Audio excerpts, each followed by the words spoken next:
નમસ્કાર વિદ્યાર્થી મિત્રો નમસ્કારમ. આજે આપણે પાઠ 8નો સ્વાધ્યાયનો આપણે અભ્યાસ કરીશું. તમને કદાચ મનમાં પ્રશ્ન થાય કે દર વખતે સાહેબ અભ્યાસ શબ્દ શા માટે વાપરે છે? ભણવાનું વિદ્યાર્થીઓ એકવાર હોય છે, પરંતુ અભ્યાસ વારંવાર હોય છે. અને વિદ્યાર્થી હંમેશા અભ્યાસ કરતો રહેલો હોવો જોઈએ. જે હંમેશા અભ્યાસ કરે ને તે પરીક્ષામાં તેને ચિંતા ન હોય, ટેન્શન ફ્રી હોય, કારણ કે તે અભ્યાસ કરે છે. જે માત્ર શીખે છે, ભણે છે, તે એકવાર થનારી ક્રિયા છે. માટે હંમેશા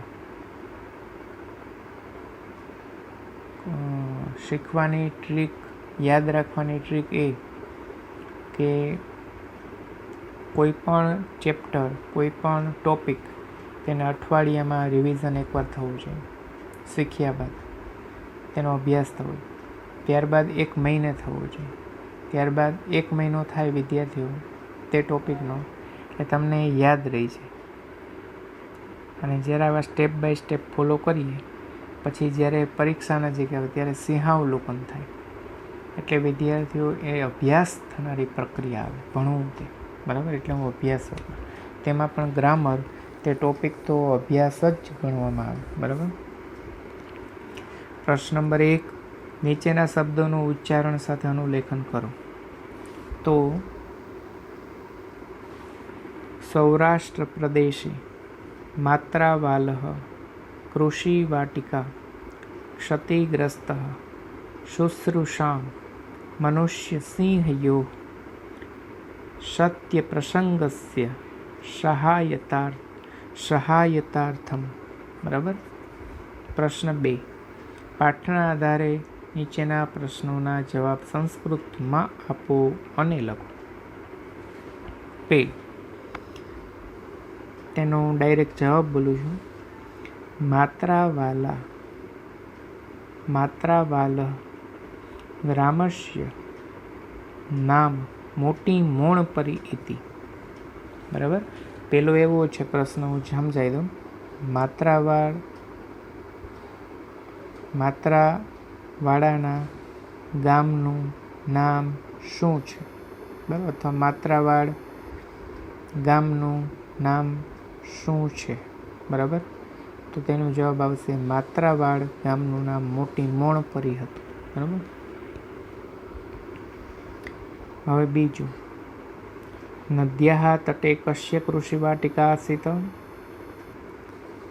મતલબ નદીના કિનારે કોની વાડી હતી? તો વિદ્યાર્થીઓ તેનો જવાબ છે નદ્યાઃ તટે માત્રાવાલઃ કૃષિ વલસ્ય કૃષિ વાટિકા આસીત બરાબર. નદીને કાંઠે માત્રાવાડ નામના ખેડૂતની વાડી હતી બરાબર. ત્રીજો જવાબ, પ્રશ્ન, એકદા સિંહ સ્વભાર્યયા સહ કુત્ર આગચ્છત. એકવાર સિંહ પોતાની પત્ની સાથે ક્યાં આવ્યો? તો વિદ્યાર્થીઓ તેનો જવાબ આવશે એકદા સિંહ સ્વભાર્યયા સહ જલપાનાર્થમ નદીમ આગચ્છત. મતલબ એકવાર સિંહ પોતાની પત્ની સાથે, મીન્સ કે સિંહણ સાથે પાણી પીવા નદી પર આવ્યો. ચોથું, મકરઃ કસ્ય વધમ અકરોત. મગરે કોનો વધ કર્યો?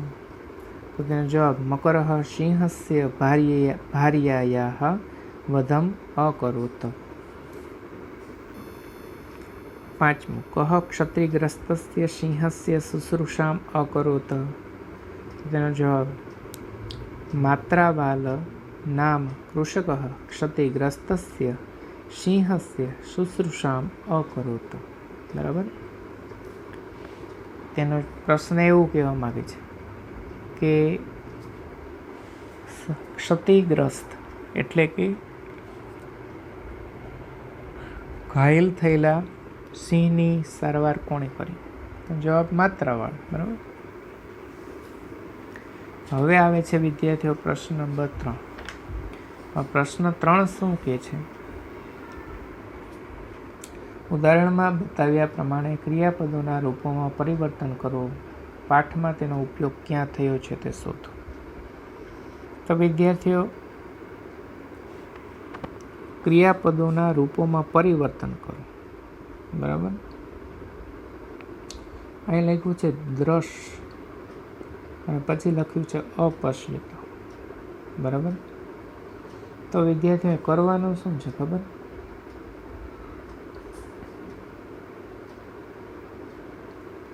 અહીં ઉદાહરણમાં જે આપ્યા છે ને વિદ્યાર્થીઓ, એમાં જે દૃશ્ય અને વદ આ બંને છે ને તે ધાતુ છે. કોઈ પણ શબ્દના મૂળ તત્વને વિદ્યાર્થીઓ સંસ્કૃતમાં ધાતુ કહેવાય. જેમ શરીરના એકમને કોષ કહેવાય તેમ શબ્દના એકમને ધાતુ કહેવાય. તો અહીં તેની બાજુમાં જે શબ્દ છે તે ક્રિયાપદ છે. ક્રિયાપદ એટલે કે ક્રિયા દર્શાવનારું પદ, તેને ક્રિયાપદ કહેવાય. તો ક્રિયાપદ હંમેશા વક્તા એક જ કાળમાં રચના ન કરે, તે 3 કાળમાં કન્વર્ટ થાય. મીન્સ કે past tense, future tense and present tense. વર્તમાન, ભૂત, ભવિષ્ય. અહીં જે આપવામાં આવેલું ક્રિયાપદ છે તે વિદ્યાર્થીઓ ભૂતકાળનું છે. તો અહીં ભૂતકાળના ક્રિયાપદ કોને કહેવાય, કેમ બને? તો વિદ્યાર્થીઓ, ભૂતકાળના ક્રિયાપદ હંમેશા તેના ક્રિયાપદમાં ધાતુની આગળ હંમેશા અ લાગે. શું લાગે? અ. બીજું, ભૂતકાળનું ક્રિયાપદમાં ધાતુ જે પદનો હોય તે પદનું પ્રત્યય તેની સાથે જોડાય. હવે તમને એ પ્રશ્ન થશે, પદ ક્યાંથી આવ્યા? તો હરેક કાળના બે પદ હોય. પહેલા પદનું નામ છે પરસ્મૈપદી, બીજો પદનું નામ છે આત્મનેપદી. બરાબર, હવે વિદ્યાર્થીઓ એમાં ડીપમાં અત્યારે તો હું કાળ સમજાવીશ, ત્યારે વધારે સમજાવીશ. બરાબર, તો હવે તમને વિદ્યાર્થીઓ તે બંને પદ હોય છે તે પદના પુરુષ અને વચન પ્રમાણે પ્રત્યય હોય. હું તમને કહી દઉં.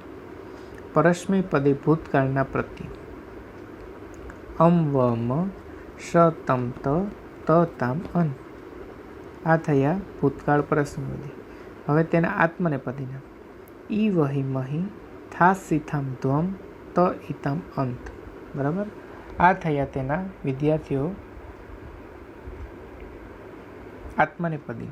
બરાબર, જેમ કેમ વર્તમાન કાળમાં તમે ભણી ગયા મી વહ મહ શી થ થ તી ત અંતિ. આત્મનેપદમાં ઈ વહે મહે સે થે દ્વે તે અંતે. એવી રીતે આમાં પરસ્મૈપદ ને આત્મનેપદ. અમ વમ, રિપીટ કરું છું, અમ વમ શ તમ ત તામ અન ઈ વહી મહી થાસ ઇથામ ધ્વમ ત ઇતામ અંત. બરાબર, તો અહીં લખ્યું છે દૃશ્ય. બરાબર, તો વિદ્યાર્થીઓ દ્રશ્ય તેનો અર્થ થયો છે અપશ્યત. પછી વદ તો અવદત. ગમ મીન્સ કે ગચ્છ, તો તેનો શું આવશે વિદ્યાર્થીઓ? અગચ્છત. પછી આવશે પઠ તો અપઠત. પછી શું છે વિદ્યાર્થીઓ? ભૂ, તો તેનો અર્થ થશે અભવત. ભૂનો ભવત થશે. બરાબર, પછી વિદ્યાર્થીઓ પત અપતત. પછી વસ અવસત. રક્ષ અરક્ષત. ચલ અચલત. હવે વિદ્યાર્થીઓનું ગુજરાતી શું થાય તમને કહું. અપશ્યત, જોતો હતો. અગચ્છત, બરાબર, ગયો હતો. અપઠત, ભણતો હતો. અભવત, અભવત, થયો હતો. પછી અપતત, પડ્યો હતો. પછી અવસત, રહેતો હતો. અરક્ષત, બચાવ્યો હતો, અચલત ચાલતો હતો. થયું ભૂતકાળમાં વિદ્યાર્થીઓ, બરાબર. ચાલો, ત્યારબાદ વિદ્યાર્થીઓ હવે આ રૂપોના પરિવર્તન આપણે કરીએ, બરાબર. હવે વિદ્યાર્થીઓ અહીં ક્રમમાં ગોઠવવાના છે, બરાબર. તો કઈ રીતે તે વિદ્યાર્થીઓ, તમે પાઠની સ્ટોરી આવડે વિદ્યાર્થીઓ તમને આ બધું આવડી જાય, કઈ રીતના તેને ગોઠવવા, બરાબર છે. તો અહીં વિદ્યાર્થીઓ વાર્તાને ક્રમમાં ગોઠવવાની છે. તો આમાંથી પહેલી ઘટના કઈ બને તમે જોઈ શકો છો. તો પહેલી ઘટના હું માનું છું તે લગન બને કે નદ્યા તટે માત્રા વાલસ્ય કૃષિ વાટિકા આસીત, બરાબર. આ પહેલી ઘટના. પછી બીજી ઘટના કઈ બનશે? સહ ક્ષતિગ્રસ્તસ્ય સિંહસ્ય સહાયતાર્થમ તત્ર અગચ્છત. તે લખ્યું બીજું, પરંતુ તે ઘટના નથી. તો શું બનશે? દુઃખિત સિંહ નદ્યા તટે અતિષ્ઠત, બરાબર. આ બીજી ઘટના, બરાબર. શું બનશે કે દુઃખિત સિંહ નદ્યા તટે અતિષ્ઠત. પછી ત્રીજી ઘટના કઈ બનશે? સહ ક્ષતિગ્રસ્તસ્ય, હું ડાયરેક્ટ જવાબ બોલું છું. સહ ક્ષતિગ્રસ્તસ્ય સિંહસ્ય સહાયતાર્થમ તત્ર અગચ્છત. તે ક્ષતિગ્રસ્ત સિંહની સહાયતા માટે ત્યાં ગયું. સિંહ પછી એનો ચોથામાં વિદ્યાર્થી આવશે ઘટનાક્રમ. સિંહ માત્રાવાલા કૃષકેણ સહ સર્વત્રમ ભ્રમણમ અકરોત. સિંહ માત્રાવાળ કૃષકની સાથે બધે જ ફરતો હતો, બરાબર. પછી છેલ્લી ઘટના સ્મશાનવાળી. એ જે પહેલી ઘટના તે અહીંયા પહેલો ક્રમ, તે છેલ્લી ઘટના, બરાબર. સ્મશાનતઃ એવ સહ વનમ અગચ્છત. સ્મશાનથી જ તે સિંહ વનમાં ગયો હતો, બરાબર વિદ્યાર્થી. હવે તમને એક વસ્તુ ખ્યાલ આવ્યું વિદ્યાર્થી, ઘટનાક્રમમાં જ ગોઠવો જ, પણ જો બધામાં અ છે. જો આગળ છેલ્લો ક્રિયાપદ જાણ, અગચ્છત, અગચ્છત, આસીત, અકરોત, અતિષ્ઠત છે વિદ્યાર્થીઓ. આખો પાઠ જોઈએ તો ભૂતકાળમાં જ છે, એટલે વધારે ક્રિયાપદો ભૂતકાળમાં છે, બરાબર. હંમેશા એક યાદ રાખો, જે ધાતુની જોડે જે કાળના પ્રત્યે જોડાય તે ધાતુ જે તે ક્રિયાપદ જે તે કાળનું રૂપ ધારણ કરે, ક્રિયાપદ બને, કાળનું બને, બરાબર. દાખલા તરીકે તમે વર્તમાન કાળના પ્રત્યે જોડી દો તો વર્તમાન કાળનું ક્રિયાપદ બને, બરાબર. એ રીતનું હોય છે. ચાલો વિદ્યાર્થીઓ, તો અહીં સુધી આજનો આપણો હજી એક છે પ્રશ્ન નંબર 5, જે મને ખ્યાલ નથી. પ્રશ્ન 5 શું કહે છે? ઉદાહરણ પ્રમાણે વાક્યમાં ફેરફાર કરો. શું કહે છે? વાક્યમાં ફેરફાર કરવાનો. ઉદાહરણ પ્રમાણે સિંહ સ્વભાર્યયા સહ નદ્યા જલપાનાર્થમ ગચ્છતિ. મતલબ વર્તમાન કાળમાં છે, તમારે તેને ભૂતકાળમાં ફેરવવાનું છે, બરાબર. જો સિંહ સ્વભાર્યયા સહ નદ્યા જલપાનાર્થમ અગચ્છત, મતલબ ઉપર વર્તમાન કાળમાં સિંહ પોતાની પત્ની સાથે નદી એ પાણી પીવા જાય છે. સિંહ પોતાની પત્ની સાથે નદીએ પાણી પીવા ગયો હતો. હવે જોઈએ, મકરઃ સિંહ ભાર્યયા વધમ કરોતિ. મગરે સિંહની પત્નીનો વધ કરે છે. હવે વિદ્યાર્થીઓ અહીં આપણે ફેરવવાનું શું છે? તો કે ભૂતકાળમાં ફેરવવાનું છે, બરાબર. તો ભૂતકાળમાં ફેરવવામાં શું થશે વિદ્યાર્થીઓ? તો કે તેના પ્રત્યય આવડવા જોઈએ. માટે વિદ્યાર્થીઓ પ્રત્યય આપણે ભૂતકાળના આઈ થિંક નથી શીખ્યા, માટે હું તમને ડાયરેક્ટ જવાબ બોલી દઉં છું. તો આવશે તેમાં મકરઃ, જવાબ ડાયરેક્ટ બોલું છું, સિંહ ભાર્યયા વધમ અકરોત, બરાબર. નિયમ શું છે? હરેક પદની ધાતુની આગળ અ લાગે, બરાબર, એટલે અકરોત. પછી સિંહ નિષ્ફલ ભવતિ. તેના જવાબમાં લખો સિંહ નિષ્ફલ અભવત. પછી આવે છે સિંહ ગૃહમ ક્ષેત્રમ ચ રક્ષતિ. તેમાં લખો સિંહ ગૃહમ ક્ષેત્રમ ચ અરક્ષત. પછી મનન પોરબંદરે નગરે વસતિ. તેનો જવાબ મનન પોરબંદરે નગરે અવસત. પછી બાલઃ ચલચિત્રમ પશ્યતિ. બાલઃ ચલચિત્રમ અપશ્યત. વિદ્યાર્થીઓ જો એક શોર્ટમાં સમજાવી દઉં જેથી કરીને હાઇલાઇટ થાય કે યાદ રાખો. જે પુરુષ અને વચનનો પ્રત્યય હોય ને વિદ્યાર્થીઓ, તે પુરુષ અને વચનમાં વિદ્યાર્થીઓ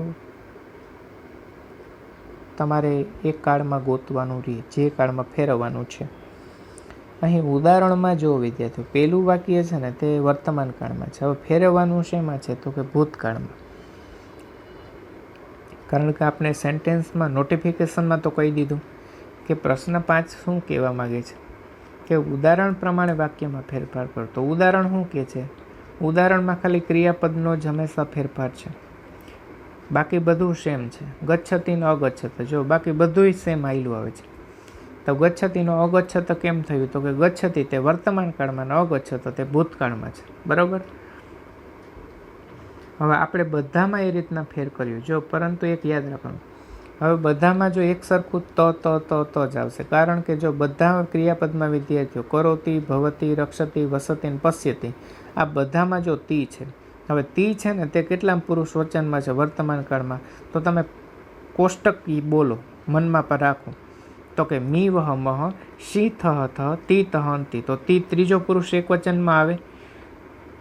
તો ત્રીજો પુરુષ એક વચનમાંથી જ ગાડી ઉપાડવાની અને ફરી પાછી જે ભૂતકાળના ત્રીજા પુરુષ એક વચનમાં ત્યાં તમારે લોકેશનમાં સ્ટોપ કરવાની. તો બનશે કેવું કે તમારે તીને ત્યાંથી મૂકી જ દઈને આવવાનો, તીને ભેગો નથી લાવવાનો. બરાબર. તીને ત્યાં મૂકી દેવાનો, પણ જ્યાંથી ઉપાડી ત્યાં જ ગાડી ભૂતકાળમાં લઈ જવાની. બરાબર. તો વર્તમાન કાળમાંથી ક્યાંથી તમે નીકળો છો? પરસ્મય પદ, ત્રીજો પુરુષ, એક વચન. બરાબર. હવે એ જ વસ્તુ તમારે ભૂતકાળમાં ગોતવાની. તો કે અમ વ મ સ તમ તન ત તામન ત ખોડો આવશે. ત્રીજા પુરુષ એક વચનમાં 2 ત આવે. તો ત આવે ખોડો, એટલે જો બધાના જવાબમાં અ કરો તો બધામાં જો ખોડો લખવાનો છે વિદ્યાર્થી અક્ષર. કરોતી તો અ કરો તો, પછી ભવતી તો કે અભવત, રક્ષતી અરક્ષત, પછી વસતી તો કે અવસત, અને પશ્યતી અપશ્યત. બરાબર. પ્રશ્ન નંબર 6, નીચેની ખાલી જગ્યા પૂરો. હવે વિદ્યાર્થીઓ અહીં આ જે છે ને વિદ્યાર્થીઓ તે આખું કૃદંત ઉપર છે. કૃદંત આપણે હે ને ભાષા સજ્જતા આવે છે હવે પછીનું ચેપ્ટર, તેમાં ભણશું. હવે જો અહીં વિદ્યાર્થીઓ કૃદંત 2 પ્રકાર છે. કૃદંત એટલે કે ભૂતકાળનું દર્શાવવા માટેની એક પદ્ધતિ. તો વિદ્યાર્થીઓ કૃદંતનો સંક્ષિપ્ત પરિચય આપું તો કૃદંત 2 છે. એક હેત્વર્થ અને સંબંધક. હેત્વર્થ તે કોઈ હેતુ દર્શાવવા માટે થઈને હેત્વર્થ, અને એક છે સંબંધક. બરાબર. હેત્વર્થનો પ્રત્યાંત છે તે છે તુમ, અને સંબંધકના 2 પ્રત્યય છે ત્વા ને ય. હવે વિદ્યાર્થીઓ બધી જગ્યાએ જો સ્થા, ગમ, શ્રુ, દા, પા, પીપ, ક્રુ એવું લખેલું છે. હવે ખાલી જગ્યા પૂરવાની છે. બરાબર. તો વિદ્યાર્થીઓ એક ઉદાહરણ તો આપ્યું છે. શું આપ્યું? પહેલું, કૃષિવલઃ વૃક્ષસ્થલે સ્થિત્વા નદ્યાઃ જલમ અપશ્યત. શું કહે છે? વાડીએ વૃક્ષની નીચે બેસીને નદી અને નદીનું પાણી જોતો હતો. બરાબર. 2 ઘટના બને છે. એક ઘટના બનીને ભૂતકાળમાં ઘટીને બીજી ઘટનાનું વર્ણન થયું છે. કઈ ઘટના છે? ભૂતકાળમાં એક ઘટના બની ગયેલી હોય છે, તેને દર્શાવવા માટે થઈને કૃદંત વપરાયેલો છે, અને તે છે સંબંધક કૃદંત. બરાબર. કઈ 2 ઘટના કઈ? બરાબર. તો કે વાડીએ વૃક્ષની નીચે બેસીને, આ એક ઘટના બની, બરાબર. હવે જો આગળ વધીએ છીએ, હવે અહીં ગમ લખેલું છે, તો ગમનું ગત્વા થશે. શિષ્ય શાલામ અભ્યાસ, ખાલી જગ્યા અભ્યાસમ અકરોત, તો ત્યાં મૂકવાનું ગત્વા. ગત્વાનો અર્થ થશે ને, બરાબર. સંબંધક ભૂતકૃદનનો ગુજરાતી પ્રત્યે ને આવે, બરાબર.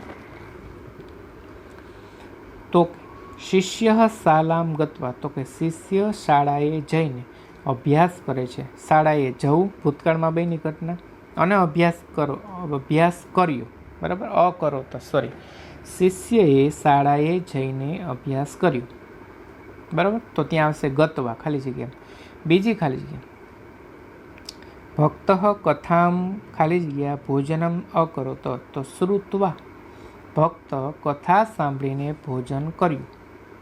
પછી આવે ચોથું, ભિક્ષુકાએ ભોજનમ ખાલી જગ્યા સહ અખાદત, તો ત્યાં આવશે વિદ્યાર્થીઓ દત્વા, ભિક્ષુકને ભોજન આપીને તેણે ખાધું. શ્યામ દુગ્ધમ ખાલી જગ્યા શયનમ અકરોત, પા પ્લસ પીપ એટલે પીતવા, કે શ્યામે દૂધ પીને શયનમ અકરોત, નિંદર એટલે આરામ કર્યો. ગૃહ કાર્યમ ખાલી જગ્યા ક્રીડા કાર્યમ અગચ્છત, મીન્સ અગચ્છત, કે ગૃહ કાર્ય, કૃત્વા મીન્સ કે કરીને, ગૃહ કાર્ય કરીને કે રમત રમવા ગયો, બરાબર. હજો વિદ્યાર્થી હરેક જોઈ લો, ગત્વા, શ્રુત્વા, દત્વા, પીતવા, કૃત્વા, બધામાં વિદ્યાર્થીઓ ત્વા લાગ્યો. ત્વા શું છે? કૃદંતનો પ્રત્યય છે. કયો કૃદંત? સંબંધક ભૂતકૃદંત, બરાબર વિદ્યાર્થી. તમારે યાદ શું રાખવાનું ખબર? કૃદંતના પ્રત્યય. કૃદંત કેટલા આવે? કુલ 2. 9માં તમારે આવશે વિદ્યાર્થી, એક આવશે હેતવર્ત, તેનો પ્રત્યય છે તુમ. બીજો આવે છે સંબંધક, તેના પ્રત્યે 2. કયા કયા? પહેલો ત્વા અને બીજો ય. ચાલો અહીંથી આગળ વધીએ છીએ.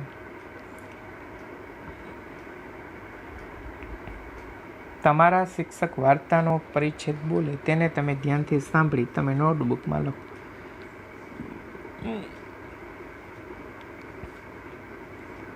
તમારા શિક્ષક મિત્રને બતાવો અથવા પાઠ્યપુસ્તક સાથે રાખી જાતે તપાસો અને ભૂલ સુધારો. અને આ એક્ટિવિટી છે. તમારી નોટબુકમાં જંગલનું ચિત્ર અને જંગલનું ચિત્ર દોરો અને રંગ પૂરો. બરાબર વિદ્યાર્થીઓ. હવે હું એક પરિચ્છેદ બોલું છું, બરાબર, અને એ પરિચ્છેદ તમારે લખવાનો, બરાબર. બોલું છું, લખજો વિદ્યાર્થીઓ. હું એક પરિચ્છેદ બોલું, તમારે ધ્યાનથી સાંભળી તમારા નોટબુકમાં લખવાનું, બરાબર. લખો. ગાંધીનગર એક સુદેશ આયોજિત શહેર છે. પૂર્ણવિરામ. તે હરિત વનરાજીથી સુશોભિત છે અને વિશ્વના સૌથી હરિયાળા નગર તરીકે પ્રસિદ્ધ છે. પૂર્ણવિરામ. અહીં અક્ષરધામમાં વિજ્ઞાન અને અધ્યાત્મનો સુંદર સમન્વય જોવા મળે છે. ગાંધીનગર પછી આગળ પૂર્ણવિરામ કરજો. છે પછી ગાંધીનગર ગુજરાતનું ફક્ત રાજકીય કેન્દ્ર જ નથી, રાજકીય કેન્દ્ર જ નથી, અલ્પવિરામ, પણ સાંસ્કૃતિક અલ્પવિરામ, શૈક્ષણિક અને ગૌરવનું કેન્દ્ર પણ છે. હવે વિદ્યાર્થીઓ, અહીં તમારી જાતે કંઈ ભૂલ થઈ હોય તો સુધારજો. નંબર 2, આ ગમે ત્યારે ઓફલાઈન સ્કૂલ ચાલુ થશે તો હું જોવાનો પ્રયત્ન કરીશ, બરાબર. અને બાકીની એક્ટિવિટી જે છે, પ્રશ્ન નંબર 8, તે તમારે જંગલનું ચિત્ર છે તે દોરવાનું અને તેમાં રંગ પૂરવાનો, બરાબર. અત્યારે આપણે વધારે સમય ફ્રી છીએ તો આવી એક્ટિવિટી કરી આપણે અભ્યાસમાં મન કાયમી બનાવી રાખીએ એ આશા સાથે આજે અહીં આપણો અભ્યાસક્રમ છે તે પાઠનો પૂર્ણ કરીએ છીએ. નેક્સ્ટ લેક્ચરમાં જોઈશું ભાષા સજ્જતામાં, બરાબર. Stay home, stay safe. Thanks for watching video.